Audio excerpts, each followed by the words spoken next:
여러분 안녕하세요. 빌딩 예솔이야 예솔입니다. 요즘 가장 핫한 상권인 안국역에 나왔는데요. 요즘 뭐 빵이나 이런 베이글을 좋아하시는 분들은 아실 텐데 안국이 요즘 사람이 정말 바글바글합니다. 여기가 지금 안국역 2번 출구인데 나와서 바로 노티드, 다운타우너, 리틀 버틀러, 카페 레이어드 등 이런 유명한 곳들이 되게 많아요. 그리고 이제 안국이 패션 업계가 굉장히 눈여겨보고 있는 지역이고, 최근에도 경복궁 구찌 패션쇼도 열렸고, 북촌 휘겸제에도 얼마 전까지 샤넬 팝업 스토어도 있었거든요. 그 외에도 뭐 앤더슨 벨 등 이런 다른 패션 브랜드들이 플래그십 스토어 할 곳으로 많이 알아보고 있어요. 특히 이제 이 일대가 한옥의 이런 전통 문화재와 상권이 잘 어우러지다 보니까 좀 트렌디한 이런 요식업이나 카페, 이런 체험형 매장들이 많이 들어와 있고, 좀 각 브랜드들의 이런 안테나 매장이나 뭐 팝업 스토어들이 계속 입점이 되고 있어서 확실히 이제 예전보다는 젊은 층의 수요가 많이 늘어났어요. 요즘은 특히 이제 막 트렌드들도 빨리 바뀌고 사람들이 막 항상 새로운 것들을 많이 찾다 보니까 이런 뭐 한옥이나 전통 상권 이런 특정한 컨셉에 가진 것들에 이제 사람들이 많이 찾는 것 같고, 특히나 이게 젊은 세대 쪽에 더 강한 것 같아요. 그래서 오늘은 이렇게 해서 이쪽이랑 그리고 여기 이 길 이렇게 한번 같이 돌아볼 거예요. 이렇게. 근데 여기 안국 북촌 쪽이 원래 이렇게 골목골목 뭐 전통 갤러리나 전통 찻집 이런 것들이 좀 많다 보니까 원래는 좀 뭐 외국인 관광객들이나 이런 중장년층들이 좀 옛 향수를 느끼기 위해서 오는 곳에 좀 불과했는데, 이제 최근에 좀 많이 바뀌었어요. 특히 이제 외국인 관광객들에 대한 의존도가 굉장히 높았다 보니까 좀 코로나 터졌을 때도 좀 직격탄을 맞았던 것이고, 그때는 사람이 진짜 너무 없었어요. 저 옆에 이제 현대사옥이 있는데 거기 직원들이 이제 이 인근을 먹여 살렸거든요. 근데 이제 코로나 때문에 공실도 생기고 좀 임대료도 싸지니까 F&B 사업하시는 분들이 이쪽으로 많이 들어왔어요. 그러면서 MZ세대가 많이 유입이 되고 뭐 힙한 이런 먹거리나 패션, 뭐 뷰티 상권이 좀 새롭게 형성이 된 거죠. 이따가 갈 거지만 이런 런던 베이글, 뭐 랜디스 도넛, 노티드, 어니언 이런 좀 인기 있는 베이커리 매장들이 들어왔다 보니까 아무래도 그것 때문에 좀 핫해진 이유도 있는 것 같아요. 그래서 안국 일대가 요즘에는 맛집으로 밀집되어 있다 보니까 이런 20, 30대들의 유입이 좀 높아지면서 이들을 대상으로 하는 뭐 패션 회사들이 쇼룸이나 팝업 스토어를 이쪽에 하려고 하는 추세입니다. 여러분, 여기가 그 유명한 여러분들이 모두 아시는 런던 베이글입니다. 여기가 평일 아침에도 2시간 넘게 이제 기다려야 들어갈 수가 있고, 지금이 평일 3시인데도 이미 웨이팅 등록 자체가 안 돼요. 이 건물이 2021년도 12월에 67억에 매각이 됐어요. 평당 7,700만 원대이고 저희 회사에서 계약한 건물인데, 매수자분이 이 건물을 매입하기 전부터 런던 베이글을 이제 워낙 자주 가시고 이 상권을 좀 잘 아는 분이셔서 이 건물이 이제 매물로 나오는 거를 좀 아시고 바로 사겠다고 하셨어요. 이 건물이 진짜 잘 사신 게 뭐냐면, 이 런던 베이글 뮤지엄이라는 굉장히 우수한 임차인이 있는 것 뿐만이 아니고 용적률 이득을 많이 본 건물이에요.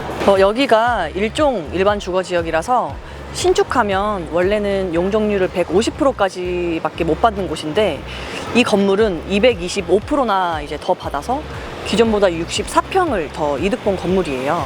그리고 지금 임대료도 런던 베이글이 워낙 싸게 있다 보니까 이제 추후에 좀 뭐 가치 상승을 위한 좀 개선의 여지도 많이 남아있는 건물이에요. 임대료를 얼마나 받고 있는데요? 그 말해도 되는 건가? 보증금 전에 임대료 10만 원인데 여기가 그 월 매출이 8억이에요. 8억이면은 하루 매출이 2,600만 원 정도인 거예요. 여러분, 하루 매출입니다. 하루. 사실 이 거리가 런던 베이글이 들어오기 전까지는 막 그렇게 사람이 많이 다니는 자리는 아니었는데, 런던 베이글의 이런 상품력과 뭐 마케팅, 디자인 등 어떻게 보면은 임차인의 힘으로 잘 끌고 온 곳이라고 보면 돼요. 이쪽 거리는 사실상 런던 베이글이 만들었다고 해도 과언이 아니라고 볼 수 있습니다. 그리고 가장 따끈따끈한 매각 사례죠. 올해 3월에 거래가 된 건데, 이 건물이 30억 5천에 매각이 됐고 평당 7,200만 원대 거래가 됐습니다. 이쪽 라인 시세가 평당 8천에서 1억대인데 그거에 대비하면 굉장히 싸게 잘 사셨고, 이 라인이 지금 매물로 나와 있는 게 거의 평당 1억 넘게 나와 있어요. 대부분 덩어리가 작다 보니까 거의 5, 60억 밑으로 이제 금액대가 형성이 되어 있어요. 근데 이제 이 건물은 매수자분이 리모델링을 해서 직접 베이커리 매장으로 운영하려고 사셨고, 이제 이 거리가 런던 베이글로 인해서 유동인구가 폭발적으로 늘어났다 보니까 상대적으로 이제 이쪽 라인에 있는 상가들이 낙수 효과도 받은 것도 있죠.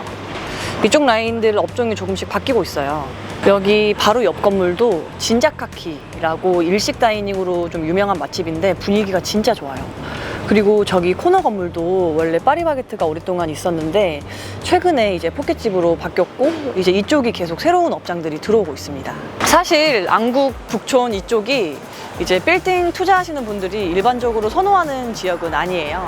특히 여기 종로구가 유물이 좀 많이 나오는 곳이라서 개발할 때 이런 제한 사항들이 좀 많이 존재하거든요.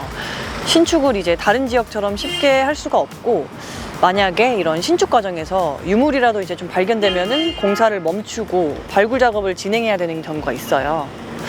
또 이제 한옥이나 이런 문화재가 많다 보니까 신축할 때 높이 제한이라든지 이런 것들이 좀 많습니다. 그렇다 보니까 이제 강남, 서초, 성수, 용산 이런 주요 지역을 찾으시는 투자자분들이 많이는 안 보시고, 이 상권을 잘 알고 좀 좋아하는 분들이 이쪽을 매입을 하는 것 같아요.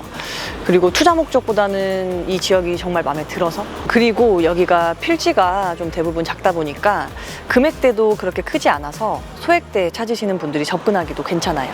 작년에 청와대 이제 개방하고 북촌, 서촌 이쪽으로 이제 인구 밀도가 많이 늘었고 외국인 관광객들도 진짜 많아졌어요. 그리고 이건희 기증관도 이제 들어올 예정이고, 이쪽에 안 그래도 많았던 이런 문화시설들이 계속 생기고 있어요. 여기가 이제 이건희 기증관이 지어질 부지인데요. 원래는 여기가 한 세기 넘게 막힌 벽이 있었어요. 이 벽이 이제 허물어지면서 서울광장의 약 3배 규모의 이제 녹지공원이 110년 만에 국민들에게 개방이 됐고, 지금은 임시 개방 상태예요. 그래서 2025년부터 이건희 기증관이 세워지고 28년 완공 목표로 있다고 합니다. 그 전까지는 여기가 공원으로 이렇게 사용이 되고, 이 경복궁 일대가 이제 뭐 미술관이나 이런 갤러리, 박물관 이런 것들이 많다 보니까 아무래도 관람객들, 콜렉터들이 좀 많이 있고, 이쪽 일대가 이제 문화 인프라나 접근성은 굉장히 좋은 편이에요. 그리고 이 안국동 일대가 이제 직장인 분들이 워낙 많다 보니까 점심시간에 잠깐 나와서 뭐 커피 한잔 하고 산책하기도 굉장히 좋고요. 오늘 이렇게 안국 상권을 걸으면서 최근에 매각된 이런 사례 얘기도 같이 해봤는데요. 앞으로도 다양한 상권 탐방 영상 이제 많이 올릴 테니까 구독과 좋아요 꼭 눌러주시고요. 궁금한 상권 있으시면 제가 대신 가드립니다. 다음에 또 만나요. 안녕. 아니면 처음에 딱 이렇게 걷지 말고 이렇게 여기서 이렇게 시작하는 거는, 아 그래요? 가면 돼요?